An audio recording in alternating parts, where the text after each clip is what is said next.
السلام عليكم كسر دوادا نمع بيوتي لايف ستايل ولا لها يما في عنتهين سير لي هي وين سلام يا ولا لها شرفت لي يقول حرم ما انت حرب هنا لا شير قرايو كيك سومالي ادو معان بدن inaan sameeyo keega saad u ogtihiin bas Soomaalida way jecel yihiin keega Soomaalidu waa aad baa loo jecel yahay marka maanta waxaan rabaa keegaas inaan sameeyo waa u jeedaan walaalahay alaaba halka ku soo diyaarsaday waxaan haystaa baking powder caano sonkor maxaa la dhihi jiray subag shan xabo oo kun ah burkeeni milixdii everything aan haystaa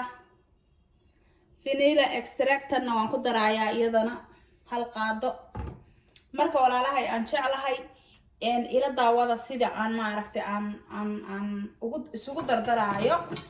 waxa saan u jeedaan halkan walaalahay waxa igu diyaar ah ukun shan xabo oo ukun ah shan xabo oo ukun wala diyaar igu ah halkan shanta xabo waxaan rabaa inaan maxaa la dhihi jiray aan diyaariyo halkan ku diyaarsado insha Allah shanta xabaan ku ridanaynaa shanta xabo ukunta markaan mashiinka aan ku qasaya maanta masha Allah waa markii ugu horeysay maanta aan isticmaalayo mashiinka marka ila daawada walaalahay aan jeclahay halka waxaan ku haystaa shan xabo oo kun ah waan ku darayaa mashiinkaan ku shubayaa masha Allah sonkorta iyo maxaa la dhihi jiray sonkorta iyo ukunta ayaynu isla shiidaynaa kaadi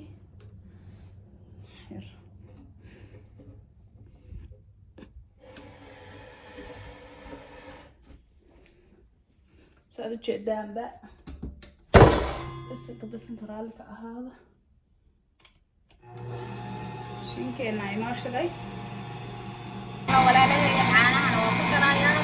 maasha Allah walaalahay haddana burkaan ku darayaa maasha Allah diyaar maasha Allah waa ka maasha Allah diyaar uu noo yahay waa ka damiyay haddana waan soo qaadaa intaan ku shuba